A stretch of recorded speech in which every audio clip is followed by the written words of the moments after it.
just assume, just so I know who you are. Founder of ServiceDoc. ServiceDoc is basically a customer service platform for multi-location businesses, so retail chains, service chains, that type of thing, really focused around messaging apps. So, cool. Yeah. Thanks for me.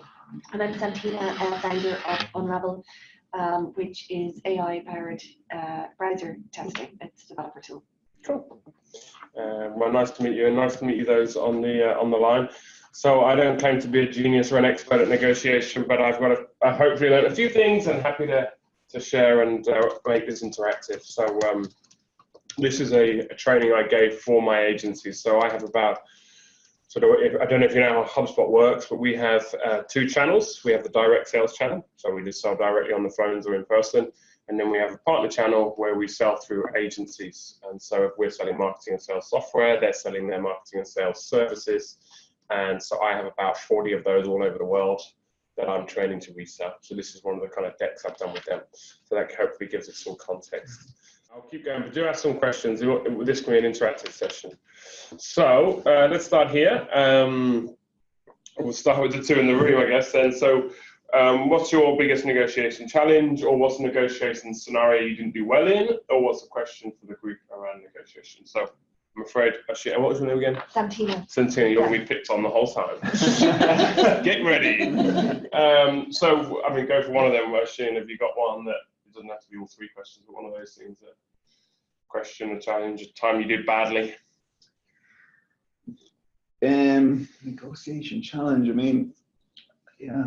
Pricing is difficult for us at the moment because we're literally just coming out of the blocks. Okay. So I don't know if we're negotiating because we've just gone for so low that it's probably not that hard. But I think the biggest negotiation challenge we have is, and this isn't even really proper negotiation, it's more kind of dealing with the size that we're so small. Mm. We're such a small company, and we're trying to negotiate around the fact that, look, we're capable of serving you, a much bigger enterprise. So people don't think you're going to be able to deliver, or they don't trust you because of your size? Yeah, it's just concern that we don't have track record, we don't have size and numbers of staff. So that part of it is, I mean, it is part of sales, definitely. I don't know, does it fall into negotiation? Yeah. But that's probably our biggest issue. Yeah, people are just worried what happens if I get hit by a bus and that kind of thing, you know. So trying to just comfort them, if you like, on that front is probably one of the biggest challenges we have. Yeah. Very good. What about yourself? Our biggest challenge is securing developer time, because it's a new tool, and the testing workflow is already very resource constrained. So again, because we have a free tier, we don't need, and that there's very flexible pricing. It's API based. Okay. Price is not the biggest issue, but asking for developer time, for me, articulating that and kind of going in with that, a very explicit ask around it. I tend to pull back from it. Within the business, asking developers to give you time, or you're talking about freelance developers you work with? No, when selling. So I'm going into enterprise. Those discussions take a while. We're meeting with engineering teams, and really what I need to be explicitly asking for much earlier in the process is to say, to test this, you're going to need X, Y, Z, right? One developer to work with us. We'll give you all the support, etc. And I'm just not doing it. Just not doing it early enough, and it becomes a resistance factor. Good. Well, we'll come to that one later in this. That's great. And I don't quite know how. I'd have to think on the how do we give assurance to people with how do you hit by bus? So we'll come back to that. HubSpot doesn't have to worry about that one. Yeah, exactly. So we're going to look at this anyway. Some guiding principles. Can you just monitor the chat, and I'll get rid of it, Carrie? Yeah. This is my screen. Negotiating, guiding principles, the options. This is again for agencies. You'll have to think how to apply it, and we can have a discussion. 5 W's, negotiating tie downs, which is going to be key for what you were just sharing, and then some takeaways. So, negotiating principles. What is negotiation? Well, negotiation is both an art and a science, and you have to get good at both. So the science is, I've got to show you now the real concrete ROI around, you're going to buy this, or you're going to spend this money, and I need to get as mathematical as I can and as persuasive as I can on the science side of it, that this is the return you're going to get. So in my world, you're going to buy Hubspot. It's going to cost you somewhere between 10 to 100 grand, depending on what you buy.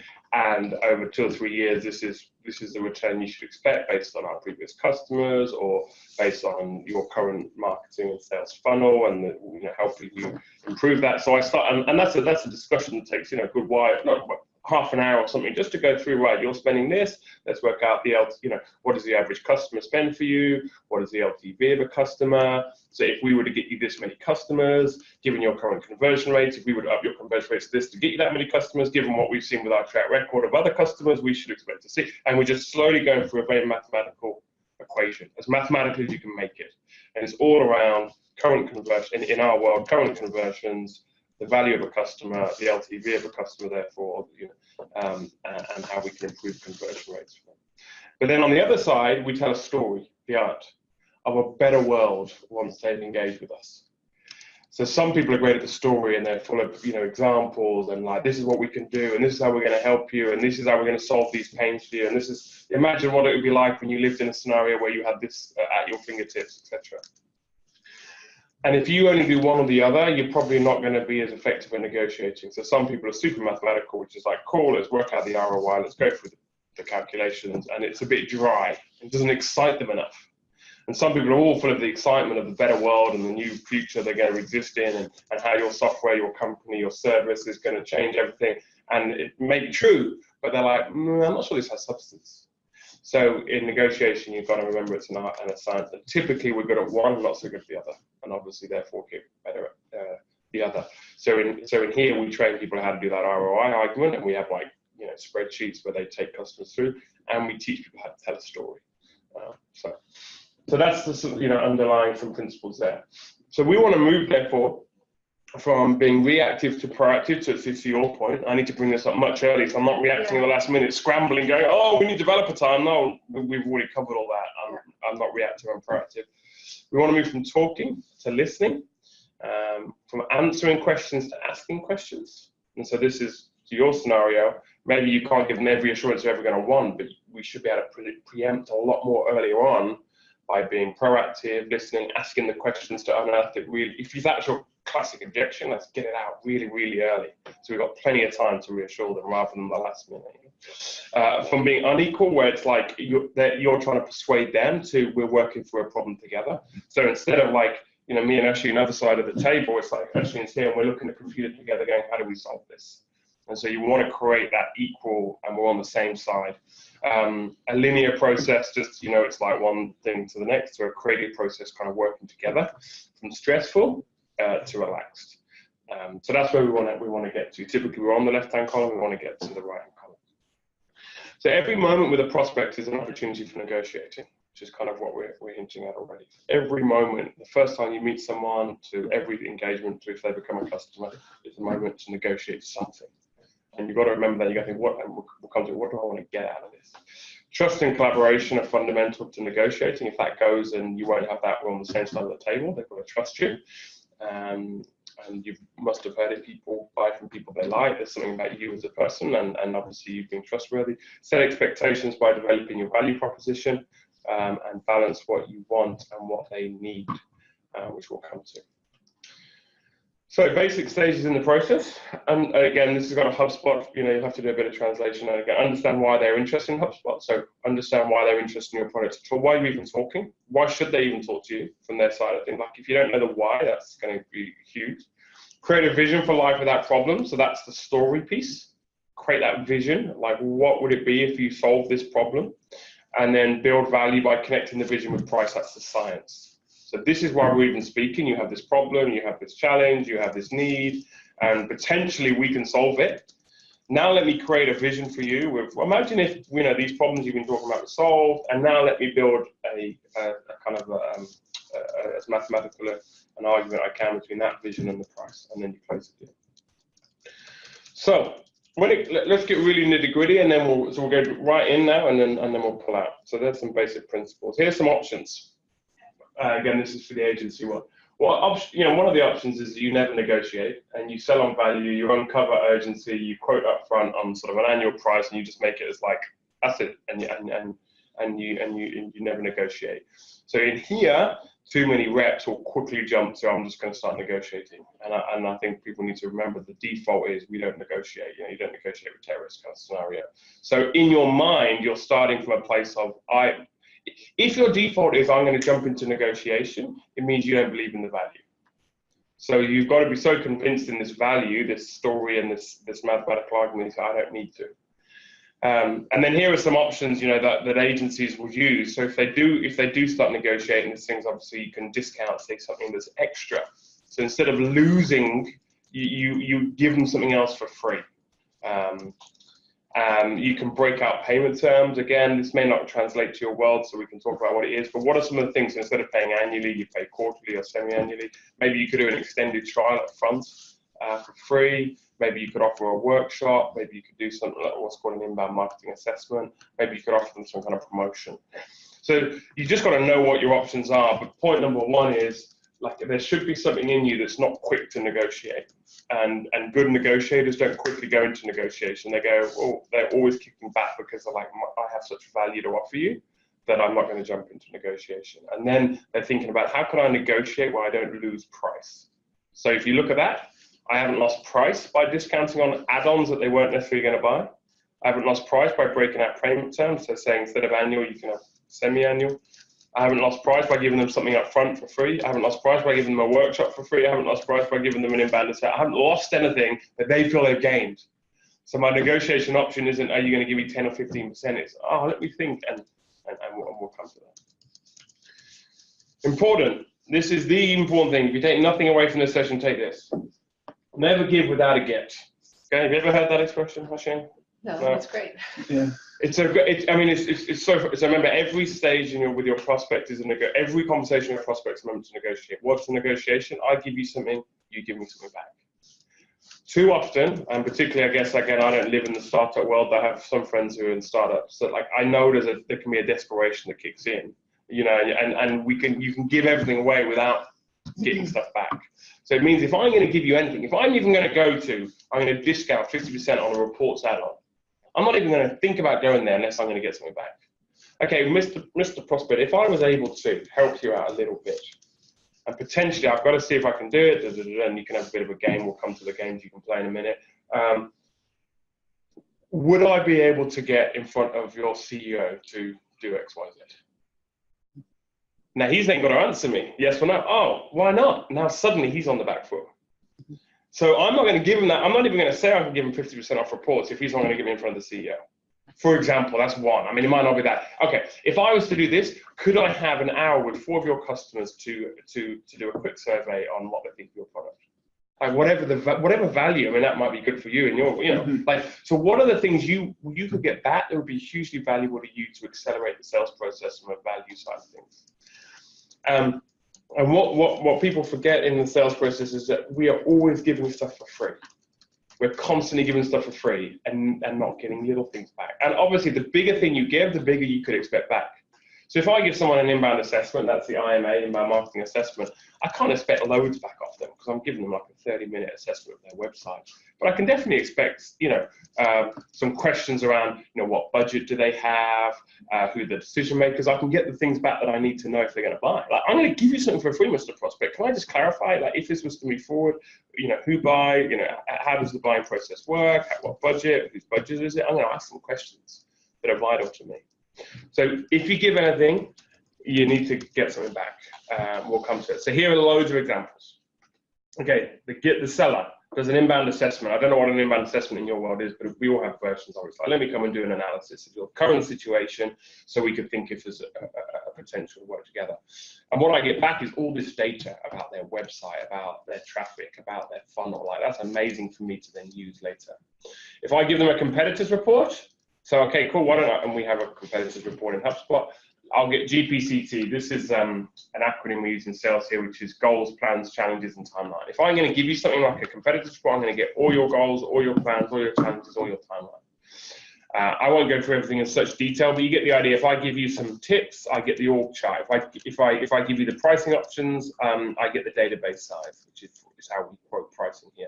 If I give you a demo, I get all your CRM info. If I give you a quote, then I get a demo with your decision makers. If I give you a competitor's report, I find out the decision making process. If I give you an executive demo, you have to answer my product questionnaire. If I give you some net payment terms that are different, you give me the competitive landscape of your industries and whatever. So my point is not that everything on the left and the right is perfect to your world. It's that things on the left, people in here give away. Yeah. And you think, well, I'm giving that to you. Don't give it for free. Get something about anything. Just get something about it. Make it equal. Yeah. My equal point earlier. Yeah. So here are others. Deborah, if I'm going to demo for your colleagues, I want to know who the champion is. If I'm going to talk to a marketeer, I want to know the internal politics of your business. If you're not going to get me on to the CEO. If I give you a trial, I want to give that exec demo.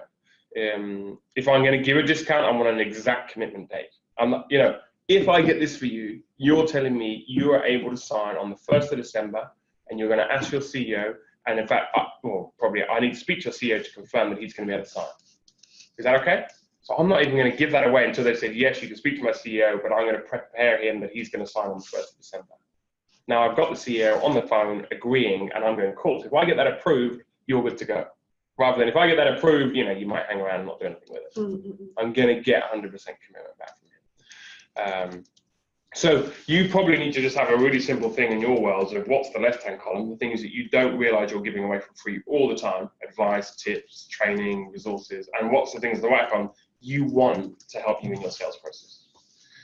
And they'll be different, and we can maybe have a discussion of it.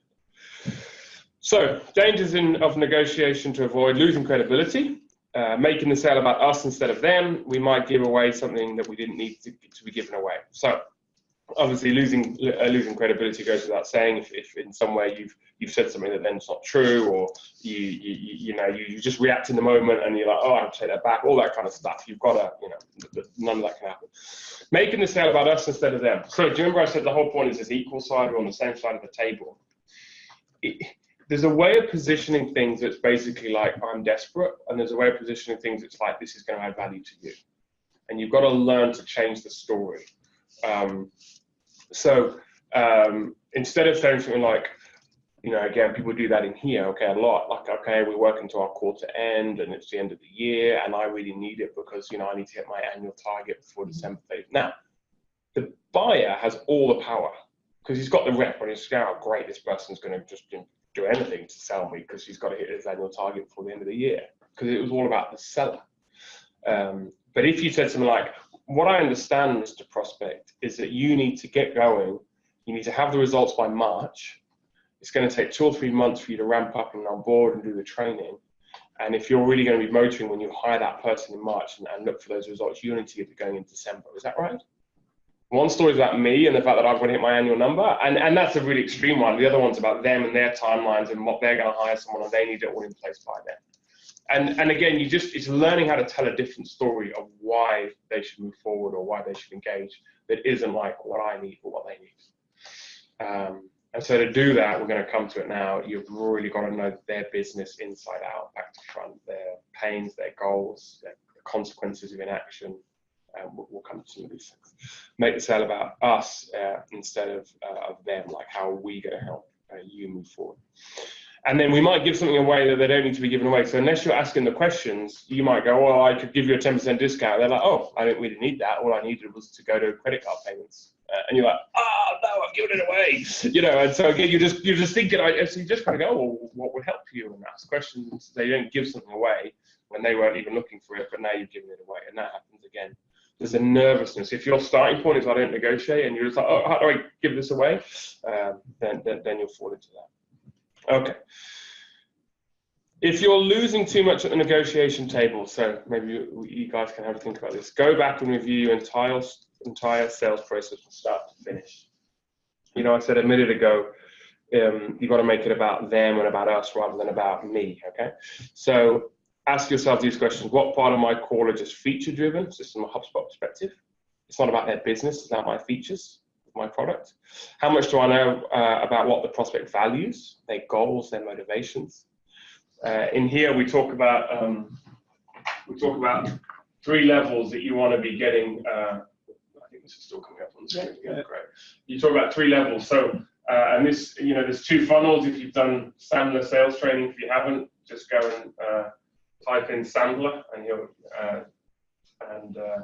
type in pain funnel, and you'll find it you'll find that. But there's two ways. So we need to get the pain, we need to get the problems, their problems, and we need to get their goals. These are the two things that motivate any sale. They have a problem they want to fix, they have a goal they want to achieve. They're the only things that ever motivate any sale. So, and if you think about it, if you had a cool beer in one hand and a boiling hot iron in the other hand, which hand's going to move quickly? The pain, right? So we've really got to think about pain. The goals are always aspirational and exciting, but if there's a problem, they'll buy. So pain is more urgent, it creates more urgency than goals typically. And then we want to talk about level 1, 2, 3. So level 1, 2, 3. So level 1 is just like some general pain. Okay, in a HubSpot world, this is something like, oh, I wish my website generated more traffic and leads. Well, HubSpot wishes their website generated more traffic. I mean, who doesn't wish their website generated? Everyone wants their traffic. This is a general, like, I wish things were better. Okay, great. Well, we all do. And so that's where a lot of people get to in their sales process. I just wish things were slightly better. Then level 2 is specific pain, which is something more like, well, our website used to deliver 10 qualified leads a month, of which we would close 2. There's a new competitor that's come in, and now we're still generating the 10, but we're only closing 1. And this is a real problem because I'm going to have to start firing people soon. Now I'm like, this is not just a general, my website's not effective. It's like, there's real specifics around it. And then personal, which I kind of hinted at even in that one, personal pain is like, this is how it affects me as the business owner, as the decision maker. So general pain, my website needs to generate more leads so I can get more business online. Specific pain, I used to have this, I now don't because there's a competitor in the marketplace. My SEO is now no longer working. Their website looks way better than mine. We need to solve this, and I'm fed up with paying all this money on SEO that's not working. Personal pain, if I don't, I'm going to have to fire people, or we're going to have to make cuts, or I won't be able to make that expansion that I wanted to. Now, what parts of my call are just featured in how much do I understand the prospect's values? If you've got I know that everyone's got a general problem, and by the way, you can do this for the goal, okay? Like a general goal would be, I want my website to generate more leads. Specific goal would be something like, we currently generate 10 leads a month, 2 which we close.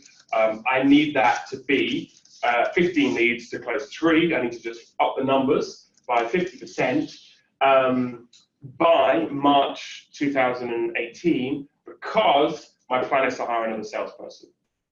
Now I'm golden, really specific goals, really specific plans that align to those goals, really specific timeline.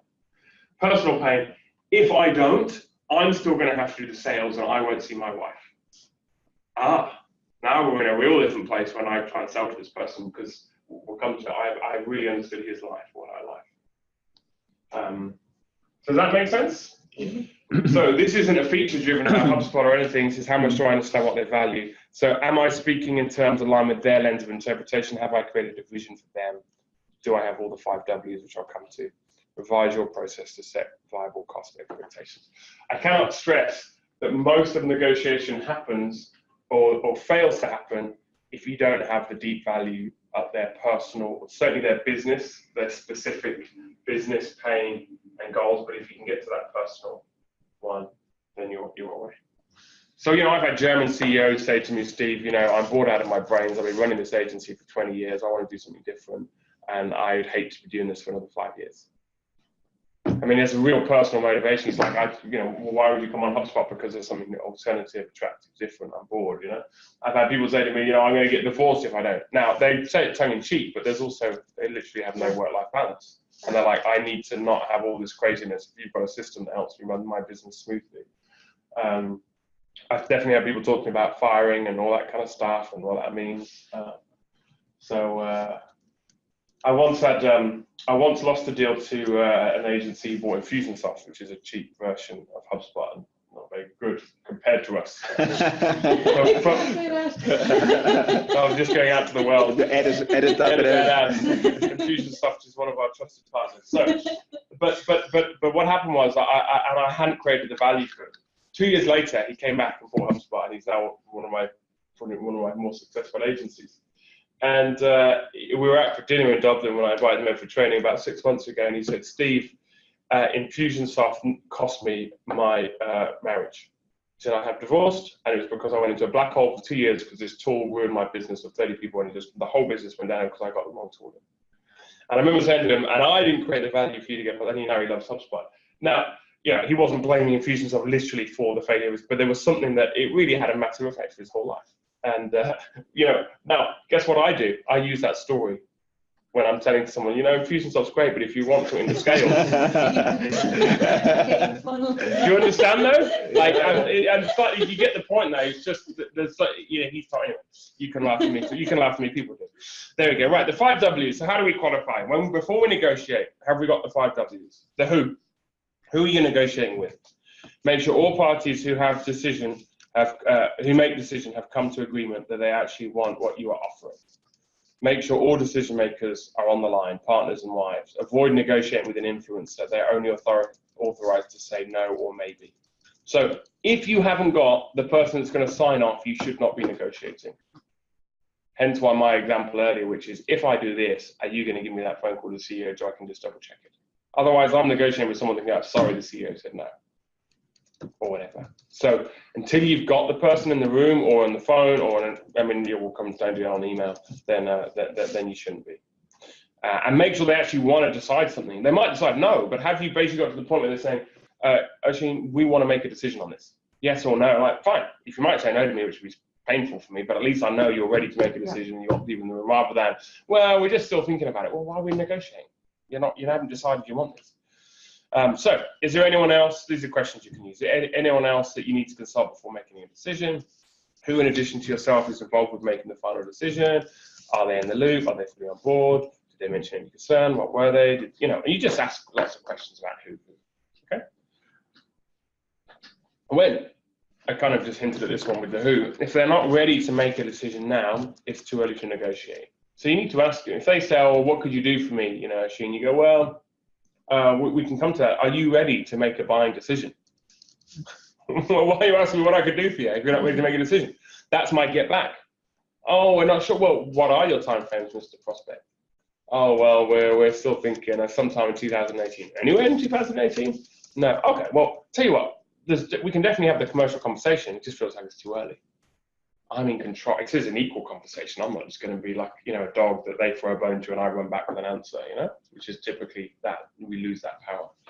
So is the time right? If the prospect is on the fence or hasn't decided if they want it, it's not appropriate to negotiate. Get the answer. So is this something you're planning to move immediately? What does immediately mean to you today, this week? So I asked that. Oh, cool. So if we all go forward, are you able to sign by next week? And you might say quite casually, okay, cool. So you're ready to go. So like if I send you a link, you sign it today? And just see how they react to that question, and if they sort of go, oh, no, well, we've got to do it. Oh, okay. Well, then I talk about it. Is there any reason the timeline could be stopped? So the who, the when, the why. Are they negotiating because they need it or because they want it? So this is a huge one that my manager helped me with when I first arrived in it. Some people just negotiate because that's the kind of person they are. And they kind of just need to know that they got a deal. They need to win. Some people in life, especially in business, they just need to win. They did feel they'd won, and that they got a deal, and they can feel smug about themselves when they sit at home, like, I got a deal. They don't need it. Like, they've already got the budget, but they've just got to have some. And in fact, you've got to spot that person versus someone that says, literally, I don't have the money, or I don't have the payment options, or whatever. And so you've got to be thinking, does this person have money? They just need it, or do they actually? They want it, or do they actually need it? So, do you have a sweet deal for me since it's the end of the quarter? The person's not saying they need it. They're just like hoping you'll give them something. And so again, you definitely need to do some negotiation with that person because they'll probably just get annoyed if you don't give them something, but you can think cleverly of what to give them. Why do they need to invest in inbound marketing? So this is obviously the HubSpot hat on. What is their business goal that marketing is helping them achieve? What is meaningful about their business goal? What happens if their business goal takes 12 additional months to achieve? Do they have alternative plans that could help them to get to their business goals? So this is this stuff here. If you haven't got the pain and the goals, then the why, you won't, the need, this idea, do they need it? And here's a great question. You've always got to ask in a negotiation, what is the cost of inaction? So that's one word I've made it to. So at some point, if they're negotiating, you go, look, I'm not sure what I can do for you, Mr. Customer, but let me ask the question, if you don't move forward with HubSpot, what are your alternatives? I just want them to say I don't have any, or I'm going to go Infusionsoft and then I'm going to tell my divorce story or whatever, you know? So, but you get the idea, like, I mean, again, I'm not going to run and just give them everything. I'm going to go, okay, cool. So, you know, you might say, oh, this was a surprise, Mr. Prospect. We've been speaking for a couple of months now. I asked you about the price early on and you said it was fine. You had budget approved. How can you bring it up now? And if you know, we've been talking for 2 months and there's clearly a fit here, you're paying your Tommy the goals and things that, you know, like, what are you going to do if you don't move forward? Now, suddenly this is an equal conversation and they're like, oh, and we'll come to this idea of tension. You've got to create tension. Okay. So who, when, why? Oh, okay. Why are we asking for these payment terms, this discount? Where did you come up with that number? Were you unclear on the price when you first discussed it? That's a great question. Oh, were you unclear on the, because when you said it, you said that would be fine. Well, what's changed? Suddenly they're backpedaling. They just want it to just try and, you know, hope you are weak-willed and just give them something. How would you go about creating your budget? If you don't find a way to invest in inbound marketing, where do you go? What is the alternative plan for reaching your goals? Do you think it would work? Okay. So I remember asking this guy that I failed to sell first time, in 12 months, do you think you'll regret not going with HubSpot? And he said, that's the question I don't know the answer to. We've laughed about it over a beer since, you know, because we kind of both learned loads through the process. But, you know, at least I asked the question, but I didn't create enough value to say. Is it just on that, like, I mean, with the, obviously having that divorce story is nice and handy, but before you have that story, what is the, because I've had that exact situation where somebody said, well, we have this other product and it's like half the price of what you're charging. I mean, what is your kind of go-to solution for that? Great. So we have that. We have competitors. Infusionsoft is a genuine competitor because it is cheaper. So it's the same idea. Yeah. And then we have other ones like Marketo and other people that have different features or a different kind of positioning in the market. So I would say if we just stick with my version, because I understand it. Okay, Mr. Prospect, why would you choose Infusionsoft? Always get them to sell you the other tool first. Why would you go with them? And if they just end up saying just price, you go, oh, is there anything else? And then you say, okay, why would you choose HubSpot? And now they're selling your HubSpot to you.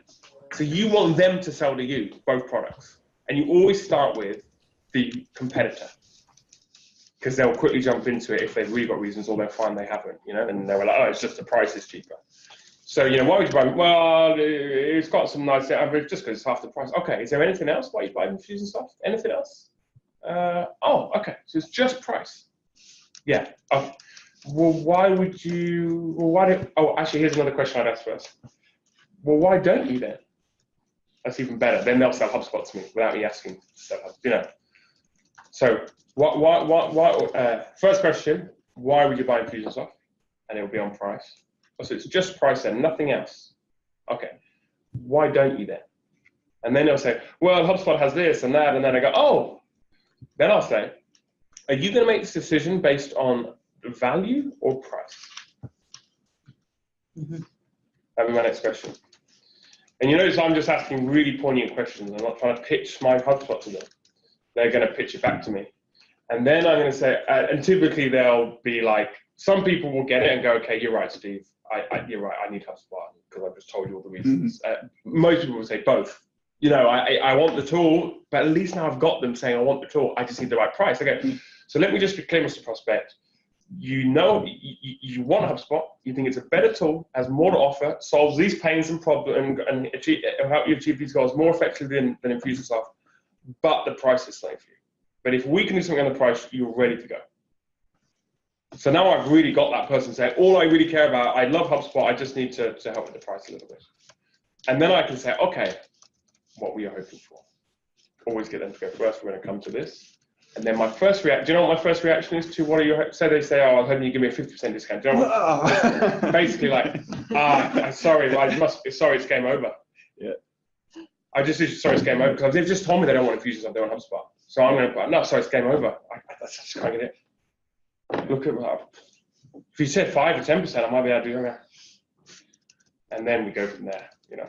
But now do you see how I have them? Yeah. They're all mine now, and they're trying to sell me why they should. And I've changed that. Instead of me trying to sell to them, they're selling to me. It's very good, I have to say, but it's probably slightly different for a startup because obviously HubSpot has the brand and the track record and everything. Brilliant. But you need to work out what your version of that is. Yeah. But definitely the question of getting them to sell both products to you, so you don't sell either product. Yeah. Well, why would you choose them? And they don't expect you to say it. And then why don't you go for them? I mean, they're suddenly like, it's totally reverse psychology, but they're totally not. They're backpedaling now. Well, because I'm speaking to you because I want to do it. Oh, well, why are you speaking to me? So you don't sell it, you just ask those questions. Okay, so what's he who says a number first, he who says a number first loses. So, you know, that's why I said, well, what were you hoping for? Like, make sure they name it. And they go, well, what can you do for me? I'm like, well, I don't know, like, what's your budget? And you just have to get them to go first. Make sure they show their card, what they want first. Never assume what type of deal someone is looking for. You might offer 25% discount when all they needed was 6%. Like, oh, well, our budget's $1,000 and your price HubSpot is 1,050. And I was going, well, I can do 25%. And they're like, no, I just need 4%. You know, I mean, you know, so again, it's don't give without double checking everything. So what number did you have in mind? Where did that number come from? How does that fit with the wider budget? Where? Always via the phone or in person, never on email. Why don't we negotiate on email? What happens if you negotiate on email? It's in writing for starters. Okay, it's in writing for starters. Remember my main principle I want you to take away from today? Gives them so much time to think and come back. Yeah. And you don't get a get. Yeah. You haven't got something right immediately. If I get this for you, Mr. Prospect, could you do this for me? It's just like, I give you, you know? You don't get them to say yes to you. So you're just giving it away. It's in writing, forever etched in stone. That's now the starting point of future negotiations. Yeah. They'll just leave it for a week and come back to you and go, oh, okay, I couldn't do that, but could you do this? And we just learn the whole thing. So what you'll see is, how would you feel if you were the person choosing HubSpot and Infusionsoft and the questions I was just asking? You know, you were like, well, you know, Infusionsoft's half the price, I should go with it. And then I push back with all those questions. How do you think you'd feel in that moment? Well, it makes me think value. It does make me think value first rather than cost or price, I think. And, you know, start getting into whether I'm going to lose my marriage. You know what I mean? Like, is my problem that does this really fix my problem? And if it does, well, what's the difference of an extra $50 or $100 or whatever it is a month? And how comfortable do you feel that conversation would be for you? Yeah, it's probably pretty awkward, I would have thought, but awkward in a good way, in the sense that it makes me really face up to the reality of the situation. Yeah. So that is also why most people don't get these 5 whys, because they cannot cope with the tension in that conversation. They just like, I'm a people pleaser, or I just don't like tension. I can't be, So you've got to be good at just holding your nerve, asking poignant questions, and letting them go silent. You know, people feel silence all the time. You know, so there's a learning to cope with that tension that is vital to this whole game. Okay, negotiation tie downs. So this is kind of how you might run a scenario, you know. I'm not sure if I can get that approved. Assuming I can, when would you be able to sign? So again, in here, it's like I have to go to my manager, I have to go to my financial director, depending on the size of the deal. And you know, that's actually a true story in here. You do have to go up the chain depending on the size of the discount and all that. So you need to work out your version. You never want it to be you versus them. It's like you as part of an approval team that you've got to go back to. So I bought a car not so long ago, and they played the same game with me. It's like, oh, I better go upstairs and chat to the boss. And it's just a game he was playing. I'm 99% sure. You know, he's like, he couldn't say yes or no to me. He had to go and go. So you need to find that way of saying, I'm not sure if I can get that approved because I know you're the founder, because I have a board I have to report to on all deals. Like whatever the reason is, I have to go now and get this for you. I can't just give it you. You want to create that scenario. Assuming I can, when would you be able to sign? Okay, I'll go to finance and set expectations. You'll be able to sign by that date. Is there any reason you'll be able to complete? So that's an example of that tie down. I'm going to go and get this approved. I think I can. I can't promise you. If I can you do this?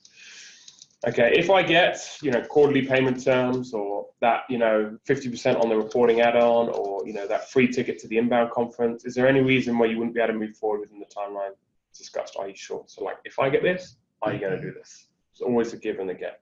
No, if a prospect won't verbally commit to the above, the option they said they wanted, then they aren't ready to purchase, and you should wait. You should ask why and wait.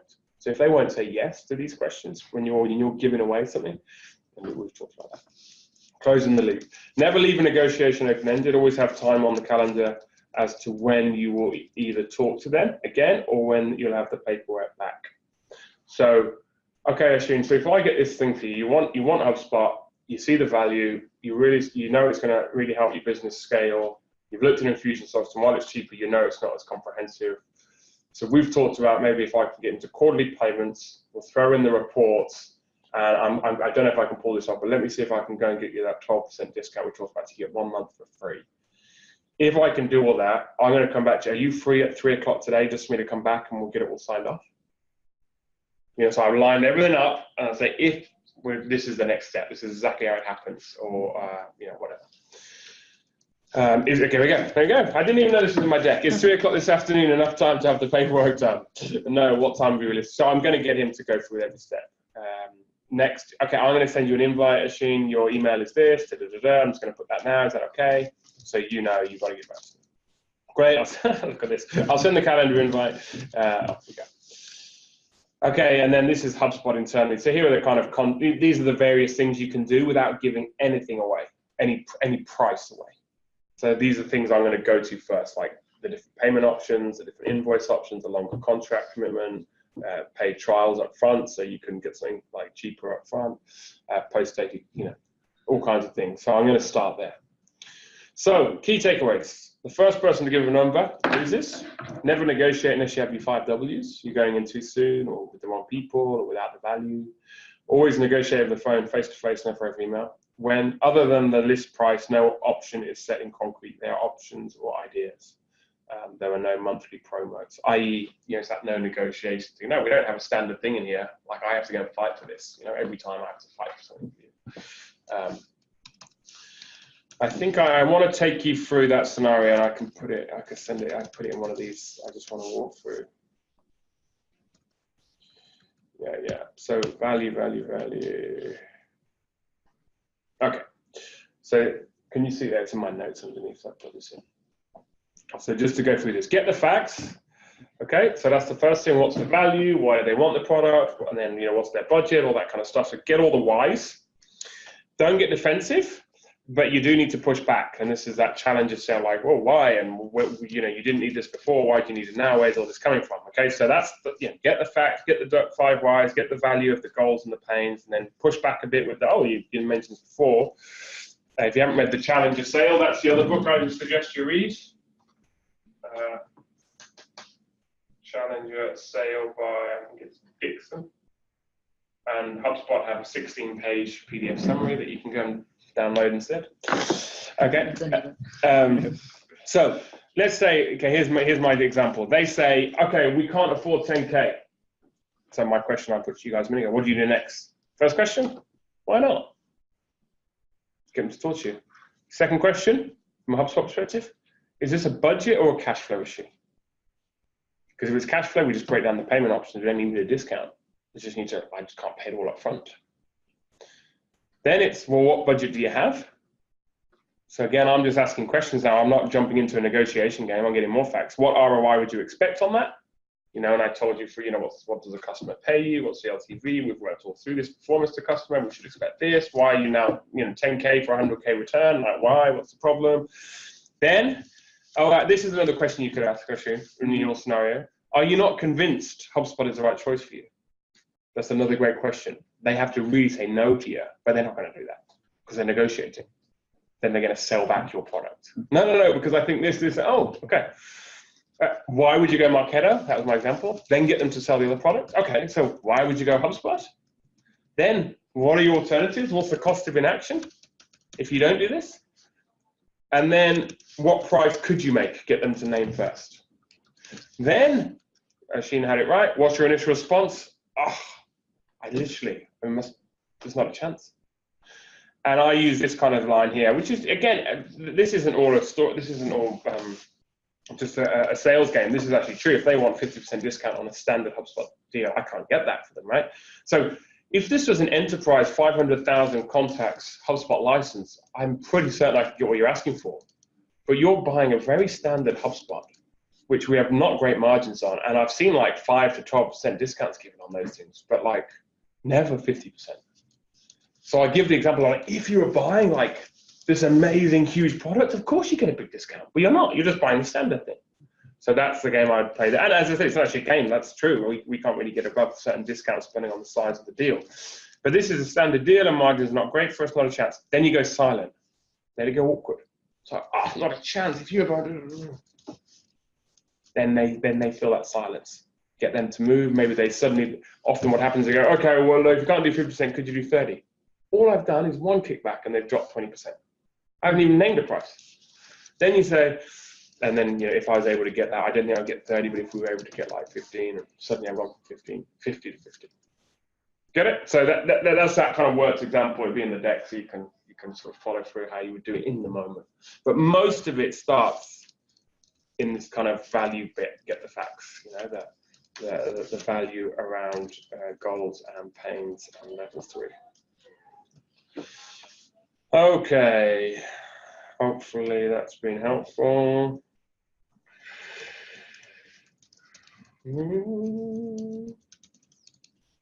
Okay, questions? Great, Steve. Thanks very much. Yeah, super. Really great. Oh, that's fantastic. Yeah. And I'm going to send out the recording to everybody as well. But do you want to, we've got about 10 minutes if you want to make the use of Steve's time, like he's given us an hour today. Well, a bit over an hour actually. That's fine, that's fine. Do you have any questions for him? And in the live chat as well, guys, if you have any questions, you can unmute. Steve, there was a kind of one question you asked in the slide, what parts of my call are feature driven. What exactly did you mean? Because I feel we talk too much. Yeah, so product features. it's basically, business value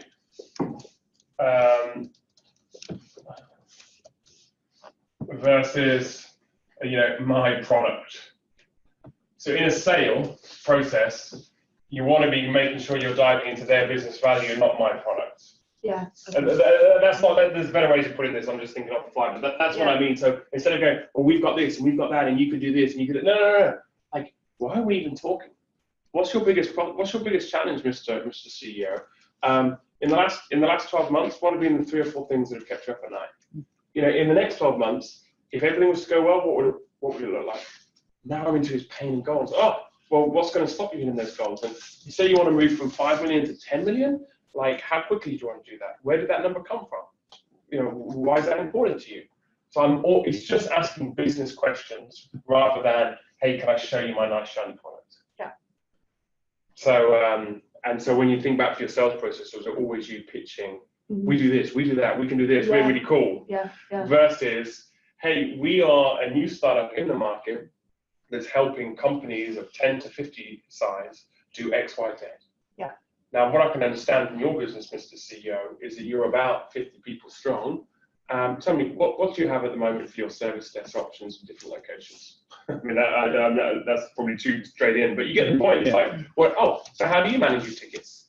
And how do you coordinate the tickets across different? And suddenly I'm just talking about his business. I'm not talking about my features. Well, we do it. No, I'm just asking. And do you know have you managed to calculate the amount of money that you have potentially lost because of bad customer experience? Oh, you haven't been able to calculate that. Why not? Oh, you don't have the tracking in place. Oh, so I'm just asking questions around this, and he's suddenly going, yeah. So you've just got to get very good at going, what are the questions I'm going to ask? And create as much pain. Like he's suddenly going, oh yeah, we're just all over the place. We have no idea what we're doing. Actually, help me. Oh, now I'm in a place to start selling because I'm down here. But that's what you want to create. Yeah. Jesus. Can I give him a job? That's the question I want to ask. Any other questions? Gary, I know you joined as well as you were excited to hear the conversation. Do you have any questions for Steve? Well, mine would be different in terms of like the pain points that you put partners through. I think I'll take that. I'll set time up with you to kind of go through that. Like how do you influence other people to force them to sell, which is kind of a little different. Over the resellers, like the partners, yeah. But if you think about it, the principles are the same. Why do they even want to sell? Yeah. Why is that even important? What are they going to get from that? All that. So you've still got to find the same. Yeah, but we can do that. Yeah. So in an agency world, you'd say, okay, Mr. Agency CEO or owner or MD, you run an agency of 15 people. And typically when I speak to agencies like you, agency owners like you, the biggest challenge is scaling. And what I mean by that is you can't quite afford to take on a new staff member because you're dependent on whether you're going to get the next project from the next company. And what you don't have is retained business because it's all project work. And if you don't have retained business, so you've got that regular income, you haven't got the ability to scale and hire. What's he going to say to me? How did you know? Yeah. Business value. He's like, you've just described my life. So you've got to get so inside their world that he's like, how does Steve know of my world? That's the business value. I haven't talked about HubSpot. I mean, by the way, he's like, he doesn't even know how I'm going to, he doesn't know the link between that question and that statement to HubSpot. He can't work that out.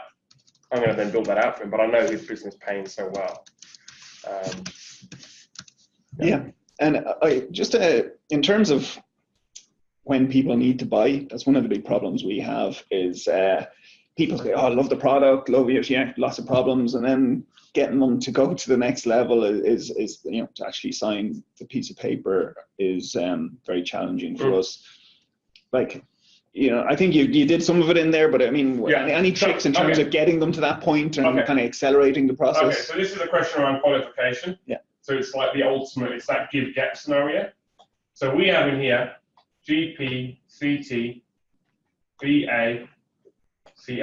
Okay, these are the 8 things I want to get in a sales process that I want to get back.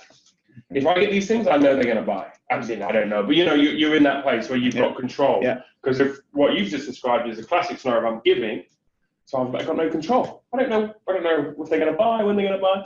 So I've got to get really clear goals, which we talked about here, like why, what's motivating you to move forward. I've got to get really clear plans, like how are you going to achieve those goals. I've got to get really clear challenges. So this is the pain. This is normally where the conversation, this is not the order necessarily, but at the end of it, I go, do I know their goals as a business? So ideally level 2 and 3. Do I know their plans to achieve those goals? Do I know the current problems, this pain again? And then do I know their timeline? And so you basically have just got to ask those questions. And you've got to do it early. I think you mentioned that right at the start, like you've got to ask the question about developer really early. Just get it out. As soon as I get something, oh, by the way, I know we're really at the beginning of this process, but like, if we're to move forward, one of the things that makes someone successful or not with our product is whether they can put an hour aside or a day aside a day from the developer. Yeah. I know you're just right at the beginning of this, but is that something that is even feasible for you guys? Yes. Then they say, yes, cool. Now, all you're asking for, and then the next time you do it again, you say it's feasible, just tell me again. And so every time I'm qualifying for something, it's not so much GPCT, but I know it's going to be part of the plan, Okay, then I got to ask the budget question. And then I've got to ask the authority question. Then I've got to ask the consequences question. Consequences. And then I've got to ask the implications question. So let me explain them. So goals, okay, what are you trying to achieve as a business, as deep as you can get. Plans is basically like, okay, how do you plan to get there? And there's typically problems with the plans, that's the pain, or there's currently pain. Then the timeline. So with you, Asheen, you need to say, okay, look, I know we're just at the beginning here. Have you got a timescale in mind when you want to fix this problem?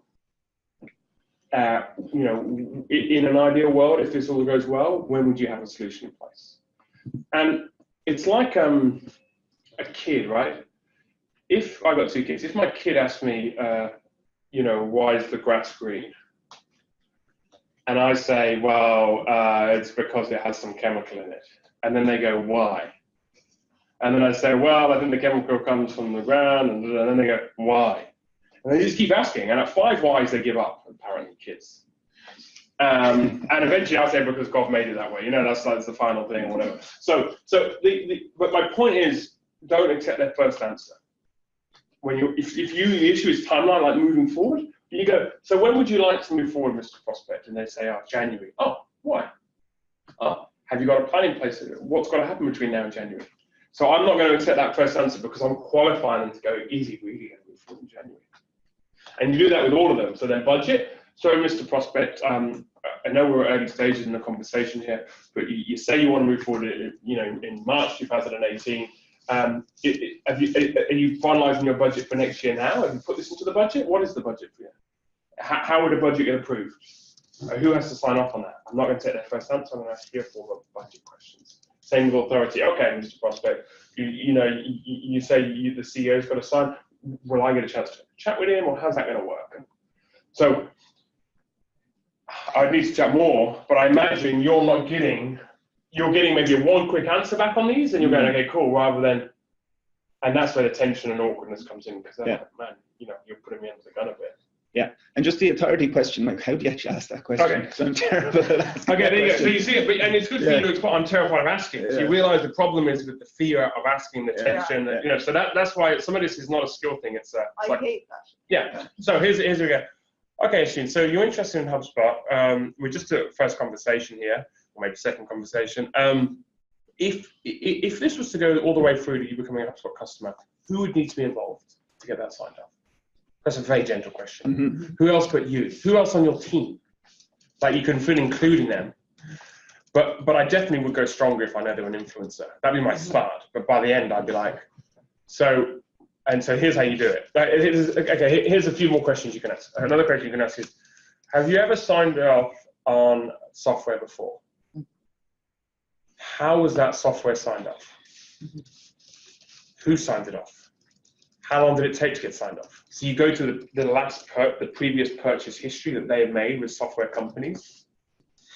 Were there any stumbling blocks? Did legal need to get involved? Did data security need, like whatever? Like you can then go through it, you see. So definitely ask them who else but you needs to be involved in this process if you were to go all the way. And then definitely last time you brought up, how did you get signed up? And then you go, if you're, now, again, I guess I've been doing this for a while now, but I would be something like, actually, forgive me for being skeptical, but I've chatted to so many people that have told me that they're just going to be able to get their boss to sign it off. And when it gets to the moment, the boss doesn't sign off. What assurances can you give me? That's not going to be the case. Now, you have that bottle to ask that question. But what's the alternative? Wasting my time. Right. Yeah. So what do you want to do? Have one moment of like pushback or weeks of wasting time? Yeah. So that's how I do it in my head. I'm like, I don't really care if you like me. So the other thing is this is actually all in the Challenger sale, by the way, a lot of this stuff here, right? The difference between being respected versus being liked. That's I said a lot of it's not skill, it's a psychology and like a self-assurance and all that kind of stuff. So do you want this prospect to respect you or like you? If you want them to like you, you'll always give away too much, never qualify hard enough, never ask tough questions. If you want to be respected by them, that they might not do business with you, but they go, actually, you ran a good business. Like, I like her, maybe I will later. It's because you had guts to ask tough questions and all that kind of stuff. Yeah. So always be catching yourself going, I'm terrified of being white because I want them to like me. No, I don't care. I don't want to waste 3 weeks of my life trying to sell someone who's not going to buy. So, and that makes it an equal conversation.